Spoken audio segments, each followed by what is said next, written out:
நம்மளோட கஸ்டமர் இந்த சாரியை கொடுத்து ஸ்டிச் பண்ண சொல்லியிருந்தாங்க. இந்த ஒரே ஒரு ப்ளவுஸ் ஸ்டிச் பண்ணுறதுக்குள்ளே நம்மளோட ஒரு பாக்கெட் ஊசி காலியாயிடுச்சு.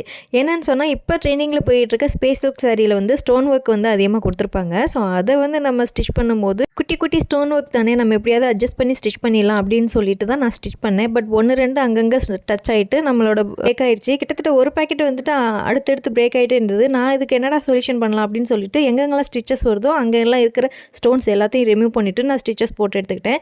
கஸ்டமர் அவங்களுக்கு பிடிச்ச சாரீஸோ கிளாத்ஸோ வந்து அவங்களுக்கு நம்மகிட்ட வாங்கி கொடுக்குறாங்க அப்படின்னா, அவங்களுக்கு பிடிச்ச மாதிரி எப்படி மேனேஜ் பண்ணி ஸ்டிச் பண்ணி கொடுக்கணும் அப்படின்றது தான் நம்மளோட டாஸ்க். ஃபைனலாக அவங்களுக்கு பிடிச்ச மாதிரியே நமக்கும் எந்த ட்ரபுளும் இல்லாமல் நான் அதை ஸ்டிச் பண்ணி எடுத்துக்கிட்டேன். ஆக்சுவலாக என்னோட கஸ்டமர் வந்துட்டு ஒரு ரெஃபரன்ஸ் பிக்சர் அனுப்பி அதில் 3/4 ஸ்லீவ் அண்ட் ஷோல்டர் பெல்ட் வச்சு தான் நம்மகிட்ட கேட்டிருந்தாங்க. 3/4 ஸ்லீவ்க்கு வந்துட்டு கிளாத் இருக்கோ இல்லையோ எனக்கு ஹாஃப் ஸ்லீவ் கூட வச்சு கொடுங்க, பட் ஷோல்டர் பெல்ட் வந்து எனக்கு கன்ஃபார்மாக வேணும் அப்படின்னு சொல்லியிருந்தாங்க. நான் அட்ஜஸ்ட் பண்ணி நான் வந்து 3/4 ஸ்லீவ் அண்ட் ஷோல்டர் பெல்ட் ரெண்டையுமே நான் ஸ்டிச் பண்ணி எடுத்துட்டேன்.